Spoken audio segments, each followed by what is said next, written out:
I believe in change. I also want to change from 5 years from now. I don't want to be the same person. At 25, 26-year-old, being off work at 2 p.m., you know, what am I going to do till 2 a.m. when I go to sleep? You know, is this normal? It's nice on the outside. Thank you, Doros, for being here. Christos, I'm not sure if I told you the story how I have heard about Doros the first time.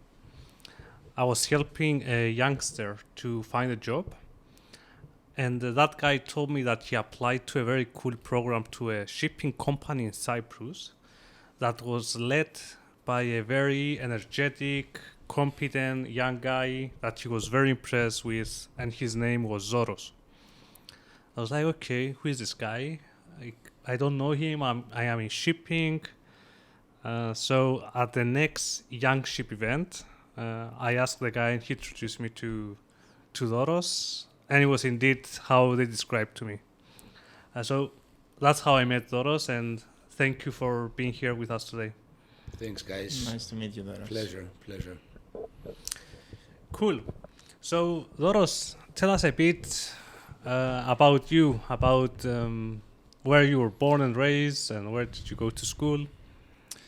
Well, born and raised in Limassol, went to in the city center, quite different than what it is today when I'm looking back. True. Passing from there.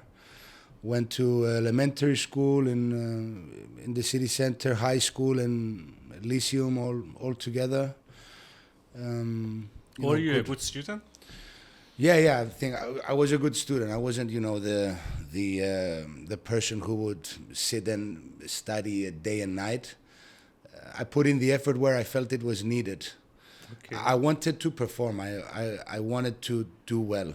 I had this as a prerogative to do well, but not at the expense of all the other things I felt at the time, and still today were and are important, like having a good social life, hanging out after school, kicking a ball against the wall, or doing something crazy with your friends when you're young and wild and free. I didn't want to look back, when I was 40 or 50 or 60 or 30 and say, oh, I missed this, I didn't do that. So at that time, I was aware that, one day I will grow up. What's important? What's important right now? And right now, I also feel that about, what's future. important right now when I'm 60, 70 looking back. Okay. Sounds like a lot of self-reflection. Constant. Okay. Sometimes a little bit too much, to be honest. Overthinking sometimes. Sometimes, yeah, to an extent, yeah, maybe. But at least you take actions. Yeah. So you're talking about having a good work-life balance. You're not staying at the thoughts. You're not working a lot of hours. You understand the importance of social life, and you've been doing this since you were a teenager. Yeah, that's how my school years were, and that's how I am today.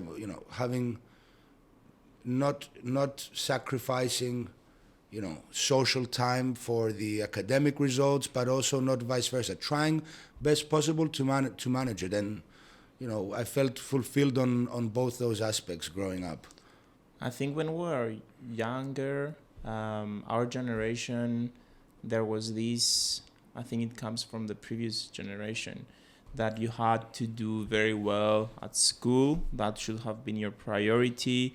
Go at top university, get a good degree. At the time was being a doctor, a lawyer, an accountant, and then come back, find a firm, and stick with that firm forever and be loyal and do that. That was a dream. Yeah. And then you're going to have a house and a family and everything's going to be perfect. And that was a narrative.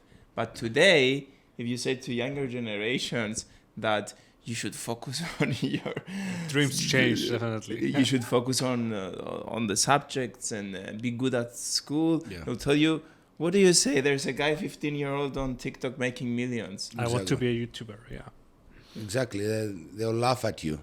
If you tell a youngster, come, there's a great job in the public sector, they'll laugh at you, or stay in the same company forever or whatnot. Yeah, I think our generation was part of the turning point, because what was going on in the world at that time, it was the beginning of globalization. People were getting closer to each other. Technology was advancing on another level. So obviously, if you ask me, were we aware of what will happen at that time? No, but it was, we were one with one foot in the, pre-globalization world, and with one foot in the process of that's it. True.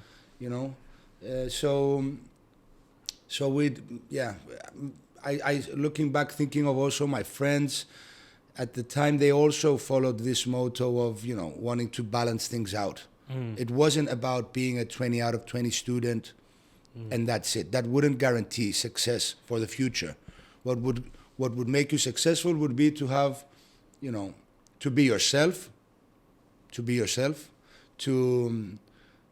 be able to socialize, because the world was coming closer, as we said, to develop some skills like that. And that's something they can't teach you in a classroom.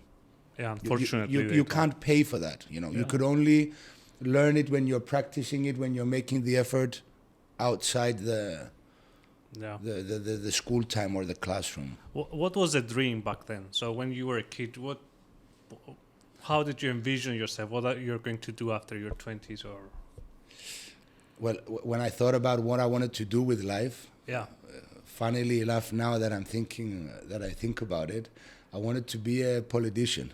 I wanted to be involved in politics and make a change, but I didn't want to be like the conventional politicians, etc. I wanted to do policy making. So were you involved in political parties and? No, I've not in any particular one. Okay. No, I wasn't involved in political parties, but I was involved in different movements, let's say. It could have been, and I was always curious to learn. I had my political views at the time, right or wrong. It doesn't really matter now looking back.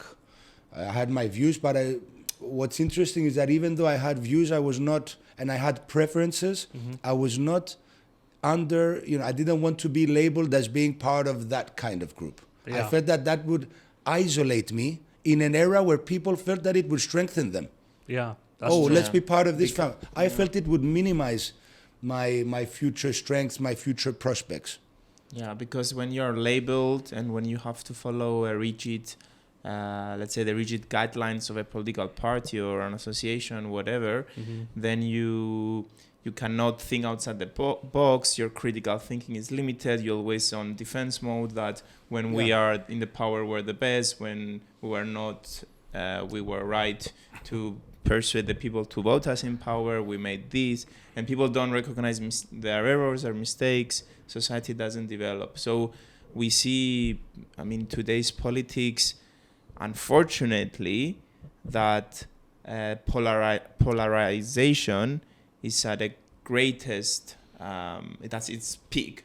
Like if you check, I'm not talking about Cyprus, look at the US, it's crazy that people talk about these extreme situations and they don't care about the main problems, like climate change, the war in Ukraine. Because they don't believe in it. Inflation. They don't believe in it. They have, my view is that, and it doesn't go for everyone, I don't want to make unnecessary generalizations, but there is a group of people in politics that have instrumentalized politics. They saw it as a job description. They say, I need to do this because it will justify that I'm doing something, and that in the end of the month, I look at my paycheck and say, okay, I've worked as well today.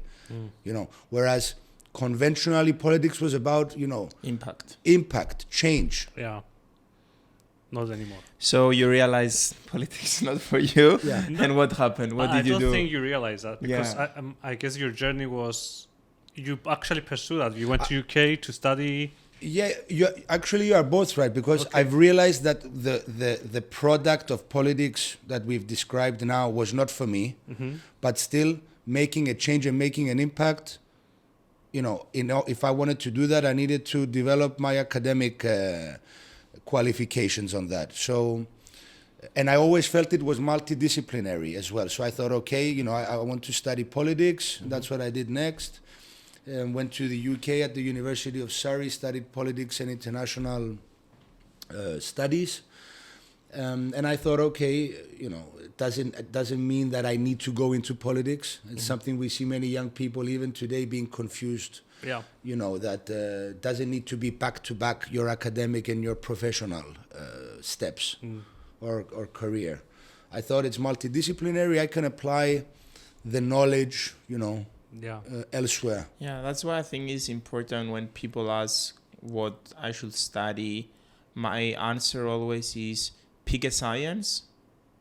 This could be mathematics, physics, history, political sciences, and just develop your critical thinking and analytics, and then this subject should never define your career.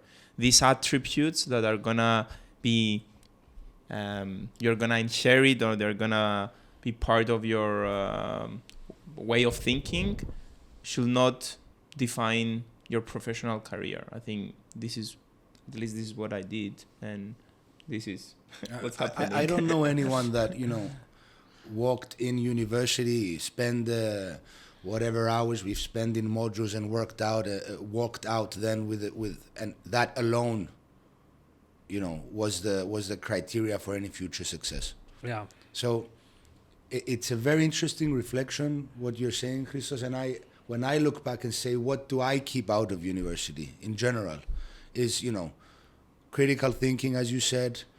It's learning to have a beginning, a middle, and an end in the way I think. Mm-hmm. Some structure maybe as well.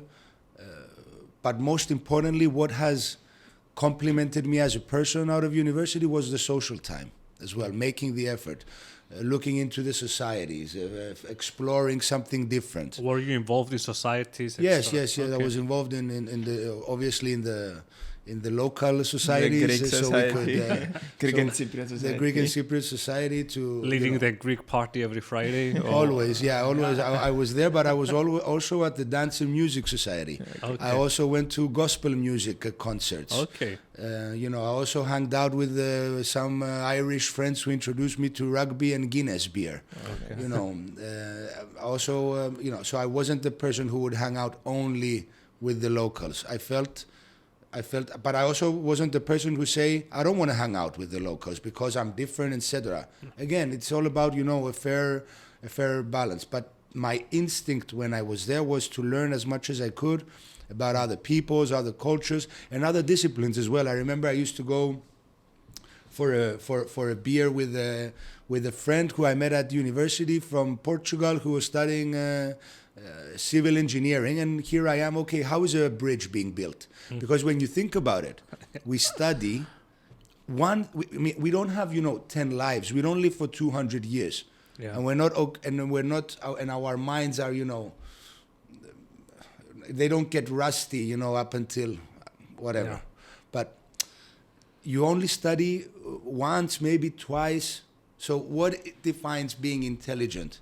Is it about being intelligent on one subject?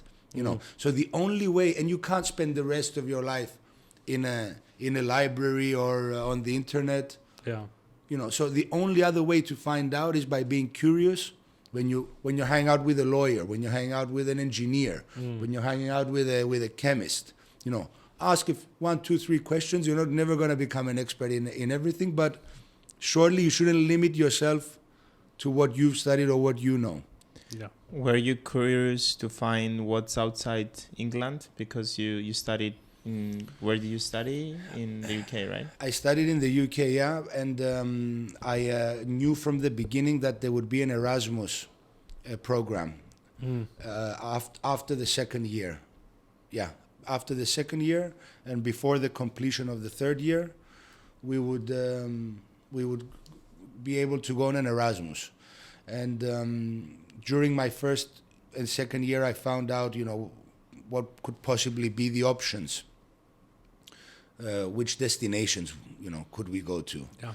And there were some interesting ones. also from a politics subject perspective, there was the University of Bologna that was very popular, is very popular for political science. For political science. There was Science Po. And very left wing. Bologna and is very super left wing, yes. Yes, not so good for me at the time, but still. No, it will be good for you because you I also be there liked and football. polarize place. Yeah, I also liked football and thought, Bologna I could see some football games. Then there was Paris, then there was one in Sweden. There was also a university option in the United States. But the one that stood out for me was the University of Copenhagen, because... Have you made it in Danish until you chose that? No, zero. Okay. The only thing that I believe might have influenced me was a little bit my parents' advice about, which, by the way, they have never been themselves up until the time I had gone. I mean, they had not been themselves there at the time. About, how well organized and progressive are the Scandinavian societies. Yeah. So, obviously, I had that from the childhood through different talks. And then my sister also verified that because she had been on an Erasmus in Stockholm. So I thought, okay, I would like to go to Copenhagen. And that's what happened in the end. I went there for an Erasmus. And it was perhaps the year that changed me as a person. And I'm not ashamed to say that I've changed in many ways after that year. I believe in change. I also want to change from 5 years from now. I don't want to be the same person. Yeah. And we're not talking about bipolar personality disorder. I mean, when I say change, I mean allowing things to complement you. You have your core learning, and then being complemented, supplemented, say it as you will, with other notions, with other understandings of how perspectives exactly. That's the word I was looking for. It really resonates because when I also left the UK, I was studying in London and I went to Belgium to do my master's. It wasn't an Erasmus, but it felt like Erasmus in the sense that you meet people from all over Europe, and when you're in this environment of not being in a comfort zone is when you really thrive change and find who you really are. Yeah. You are completely honest to yourself. You can say I like it, I don't like it. Maybe you are the only Greek in the group, the only Cypriot in the group, and you even forget how to speak in Greek.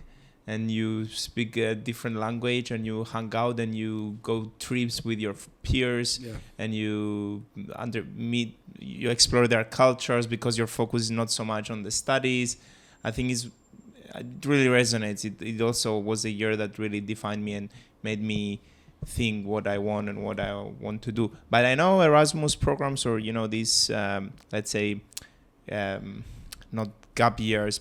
Studying is not the priority. It's more to explore a new city and cultures. How was it for you? Did you really feel the urge to do something out of the curriculum? Yeah, okay. As you said, there's a lot of free time.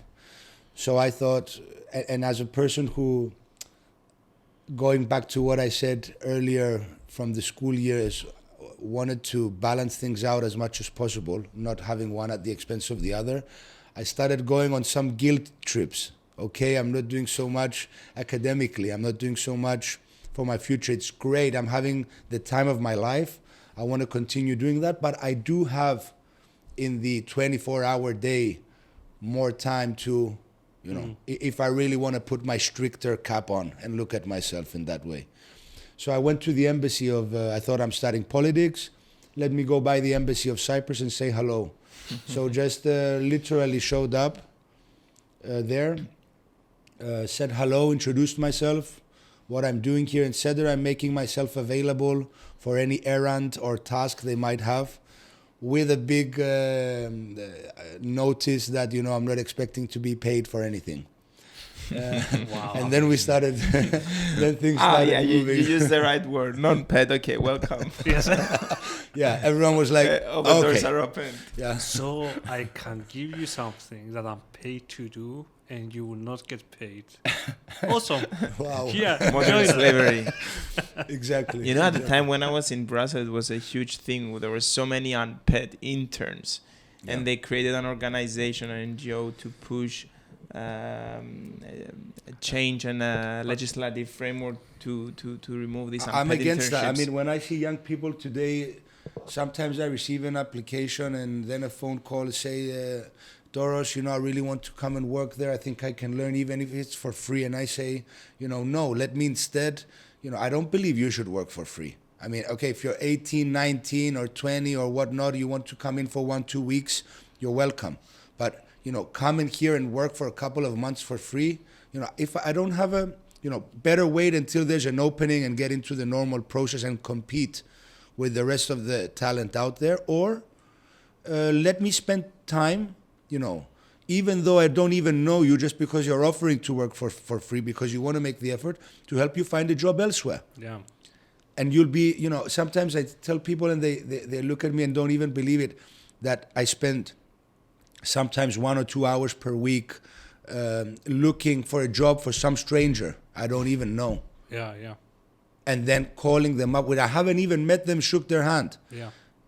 Talking to them on how they should approach this job, what they should do to get it, how can they increase their chance. Yeah. So I don't believe in... It's how politicians should maybe offering help without waiting something back. But maybe in 10 years That's from why now, when we you're- make the new political movement in Cyprus, this podcast could be the opening To that. the opening video of that. But free internship again is not free. Some people are investing time to train you, so it's paid all time from whatever company to actually sit with you and show you how to do things that you don't know. But they don't sit with you in most cases. That's in a most problem. cases, yeah. But Most cases, you're by the photocopy machine, bringing papers and making coffees. yeah, some cookies That's the maybe. problem. So- But because I agree that someone else on the payroll is spending time, and it's mostly when you gather all of them and add up, it's expensive. yeah, of course. But you might as well pay also the individual Some in money, order yeah. to create bigger expectations and. Yeah. Yeah. So what was the highlight of your internship at the embassy? That wasn't the internship at the time where I went there. This was I was going to say. This was during my Erasmus. Yes. So I was still a student. Then they said, okay, you can follow some seminars at the Center for International Studies or whatnot, and then they were debriefing the Ministry of Foreign Affairs back in Cyprus. So in essence, I met up with the embassy during my studies 5, 6, 7 times, whatnot. Attended some seminars and reported back to them my thoughts and my analysis of whatever the topic was. Did they like them? They liked them, yeah. You had good feedback? They liked them, and some of them they send off with my own signature to the ministry. That must So be I had kind. no idea of what would follow through this initiative to show up just like that. Because talking about an internship, after the Erasmus, when I went back to the UK and finished my studies, that summer I thought, shall I go back to Cyprus or, shall I do something else? And I decided to go back to Copenhagen and ask the embassy for a proper 3-month summer internship where I could do more than just showing up to some, center and following a topic or whatnot, learning more. How does the embassy work? What's the day-to-day business of a diplomat, so to speak? And they accepted it. Again, it was an unpaid one, so I needed to, make ends meet by taking on some one-off jobs in Copenhagen, but also had the support of the family, which they really believed in me, and that gave me a great boost. Also, at the time, looking back, I felt that, some people are putting in the work, putting in the hours, so I should make the most of it while I'm here. And that's when I did after my BA, I did the 3-month internship at the Embassy of Cyprus. And obviously, I was a young, energetic guy around, sorry to say if they will ever hear the podcast, a little saturated people. It's normal. I mean, they were there on a full-time job. It's normal. I mean, even right now, if someone comes in their early 20s, it will give us all a boost in this room. I mean, Correct. Yeah, so it was good times, and I also spent some time then learning Danish and during the internship, and again living the city outside the comfort zone, as the life outside the comfort zone, as Christos said before. So that's how the first, let's say, interaction with the embassy happened, during my Erasmus and then during an internship. Wow. So it's quite interesting, because after the internship I went to London. I wanted to do an MA in modern European studies. So I went to UCL in London, and immediately after the MA, when the MA was concluded, there was a job opening at the embassy. Okay. So that was pure luck. That was pure luck. All that effort that you put That through was your good unpaid karma, intern. really. Yeah. That was good karma. Unpaid intern. Now it's your time to Yeah. shine in a real job. Did you apply? How? Yeah, I applied for the job. I spoke. Was it to- an easy process at all? Of course, Doros, you were here with us the last 2 summers. Let's take you No, on not board. at all. It was kind of a phone call. Even as soon as they saw the application, the intention was, you're a great guy, you're competent, you're capable, but you're not experienced. We need to bring someone in. It was a 1-year contract for in the context of the Cypriot presidency of the European Council at the time. So we were in a rotating presidency. Denmark preceded us. Cyprus was going to pick up, and there was this job for 1 year, to live both the presidencies, right? It was called the European Affairs Consultant. So they were very polite and very, very, I would even say a little bit sad that their intention when they called me was, but I fought back. I said, come on. I've just spent 3 months there. You know me. I can perform this job description. If I need a little bit of help, you help me out. I know the organization. I know the organization. Yes, okay. I respect that there should be some experience, but everyone needs to start somewhere. At least I have the passion. I have the appetite to go for it, to put in the hours.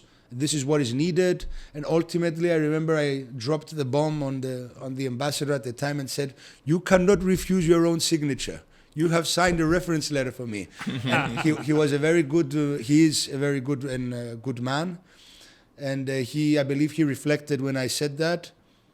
And I believe that he followed a fair recruitment process. Mm-hmm.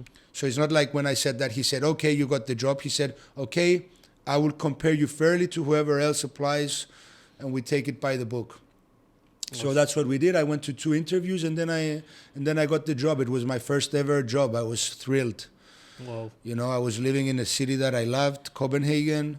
I was working for Cyprus. I was doing in politics what I studied. Impact. Everything, yeah. I was doing impact. I was learning. Everything was, amazing. Everything was perfect. Yeah. And then what amazing. happened? I want to hear the sad story.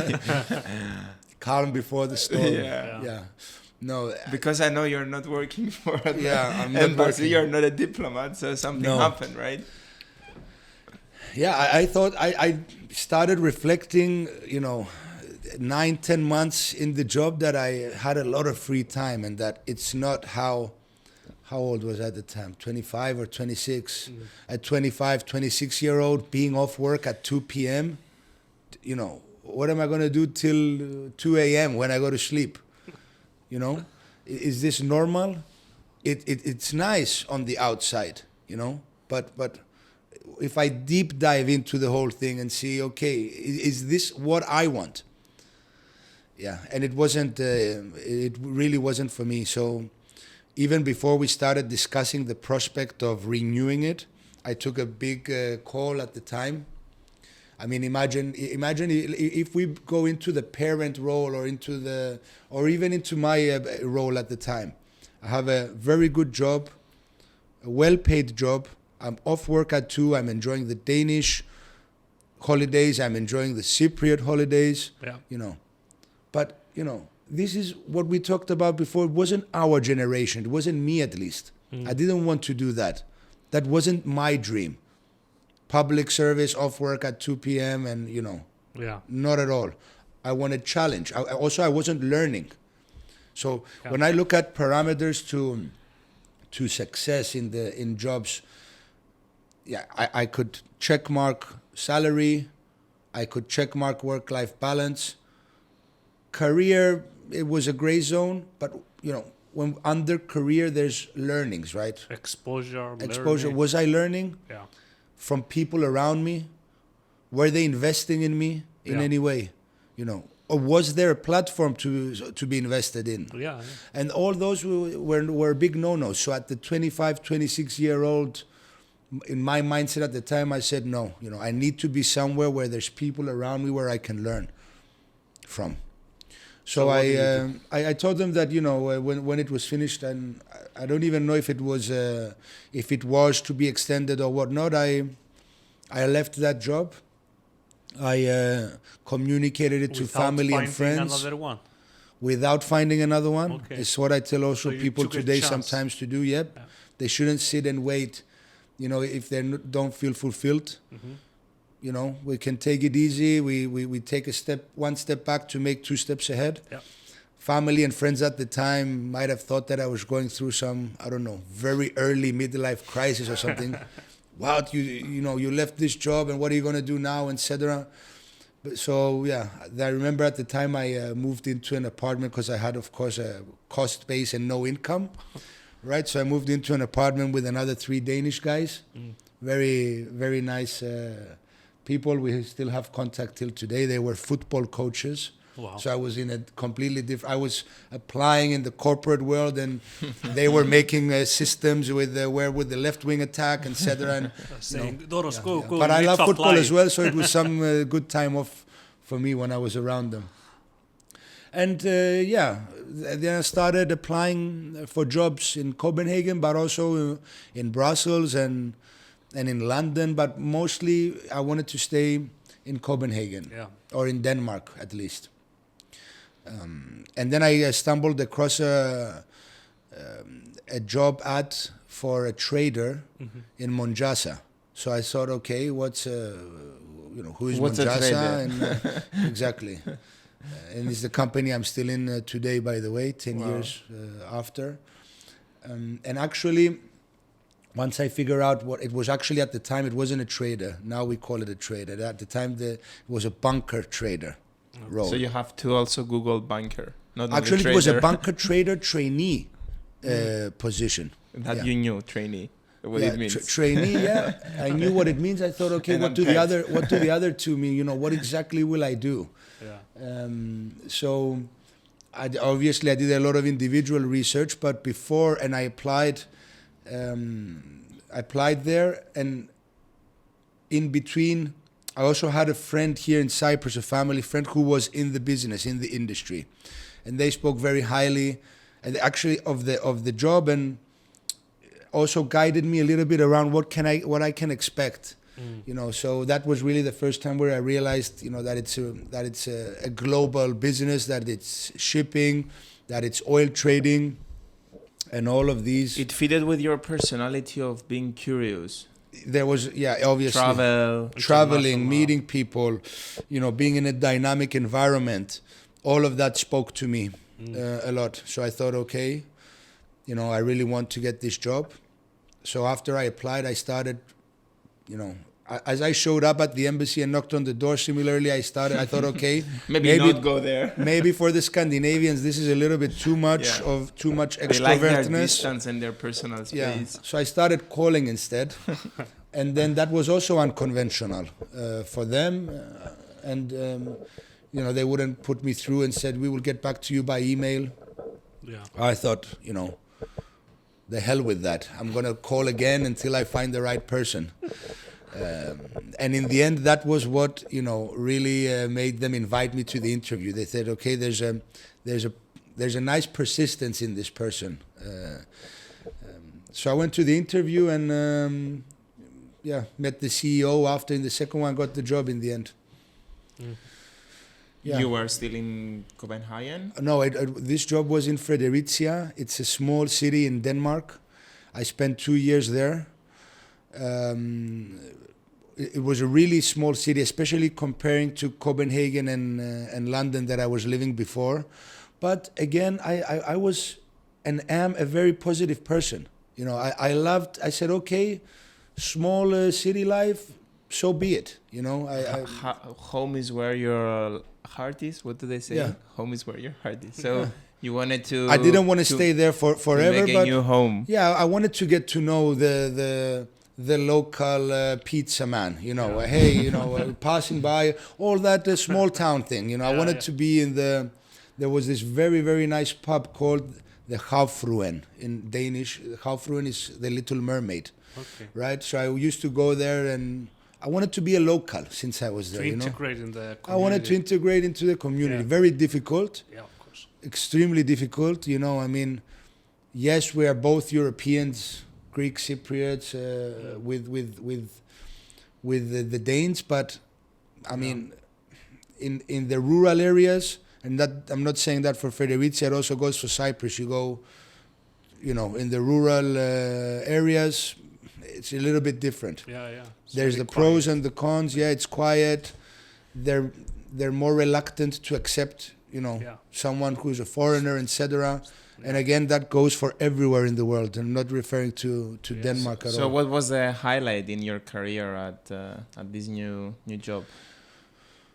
Well, what I thought was my initial highlight was a failure in the end, actually, because after doing so well in Fredericia, I got a promotion to a GM position, to our newly established office in Copenhagen. At the time, we had a new office. Wow. And how old were you? I think I was 27, 28 years old. They asked you to be the general manager of a new office. Yes, well, my manager at the time, offered me this promotion, and in reflection, you know, obviously I said yes immediately because I was only thinking about going to Copenhagen, a city I know like the back of my hand. Career progression. Also career progression. Career progression, but it was really about, you know, I felt career progression could come sooner or later. So the fact that it came earlier, it didn't really thrill me. Maybe it also made me a little bit, you know, raised Scared. some awareness. Yeah. Am I ready for this? I mean, what are the expectations? What changes now? Yeah. Do I have the right guidance? Do I have someone in the same office to spar with? Yeah. Will I be the office number one? Who am I going to spar with? So there's no one in the office. Obviously, I could pick up the phone, but it's not the same at that time, at 27, 28. You know, who's gonna swing manage me around the office on a day-to-day basis? Okay. Who's gonna mentor me? Who's gonna mentor me? Who's gonna observe me and say you're doing this well and you're doing that? So anyway, I went down there, and you know, things were not. You know, life was great, and I tried my best, but.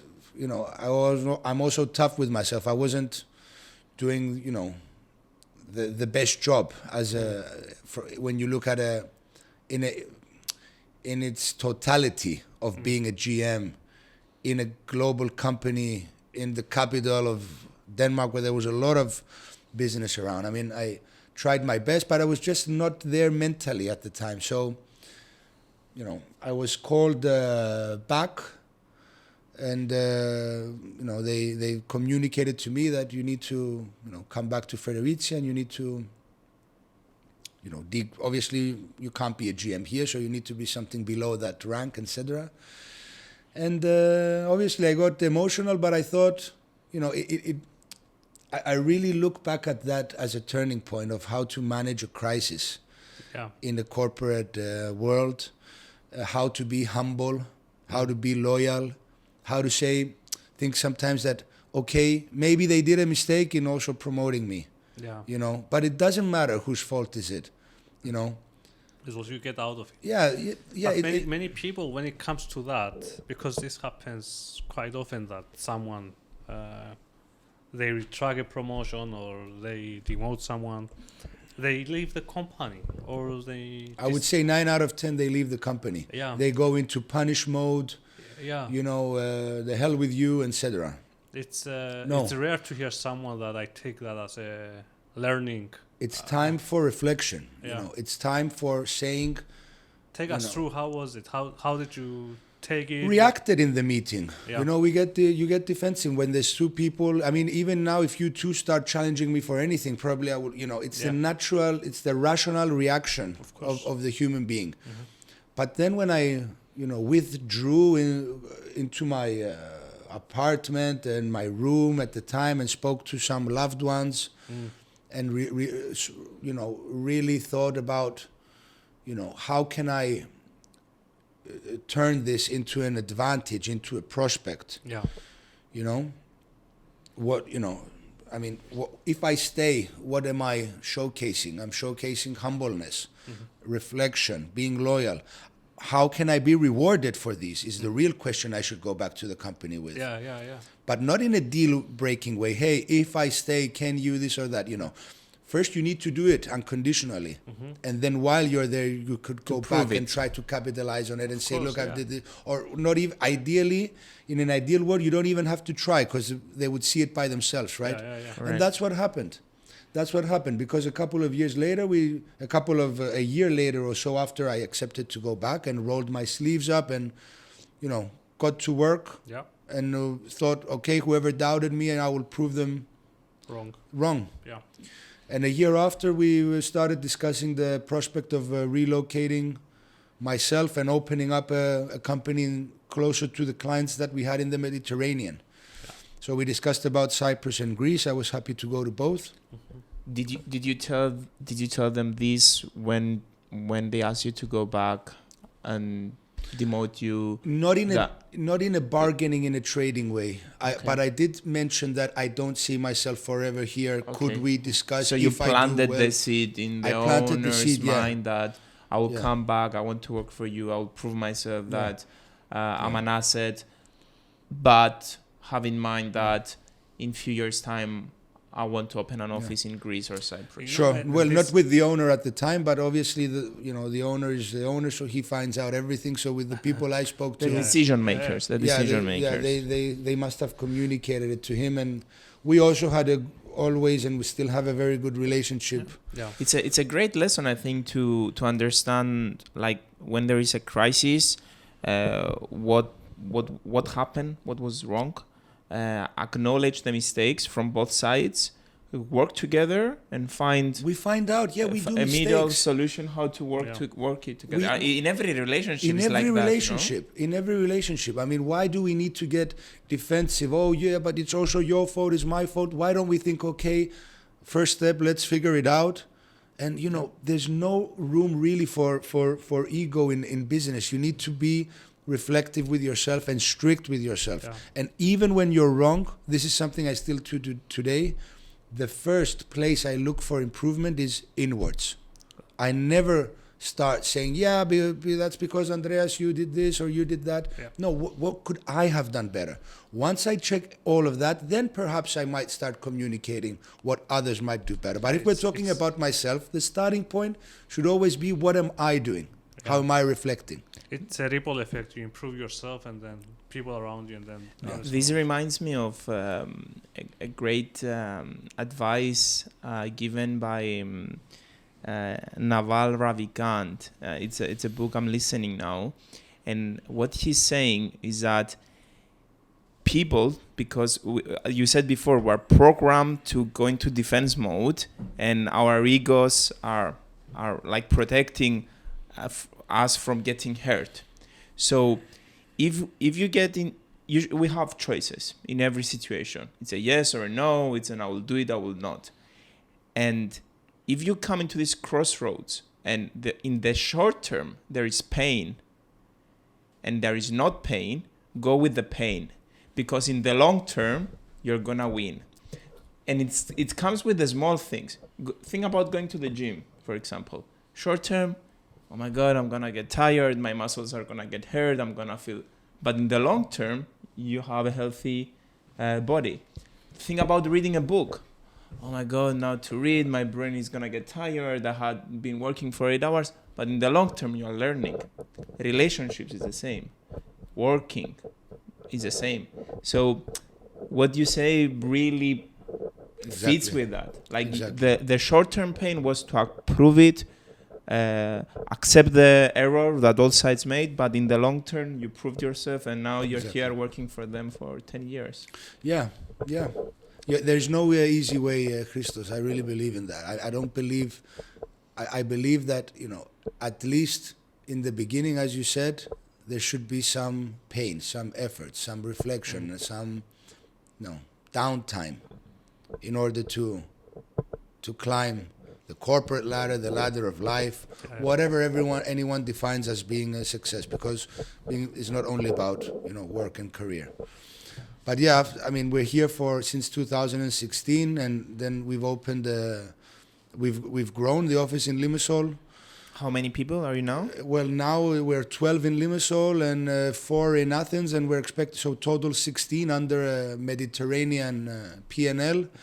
And we're 2 offices, 16 people, expecting to be maybe 20 by the end of the year.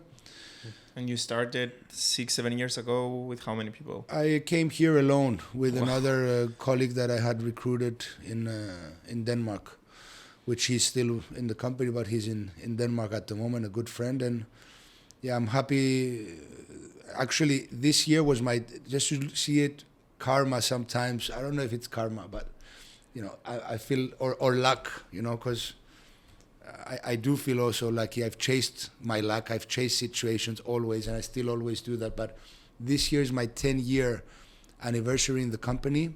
And this year we had the first ever global get-together, 14 offices, 300 people in Cyprus. Wow. So, Did it happen or is...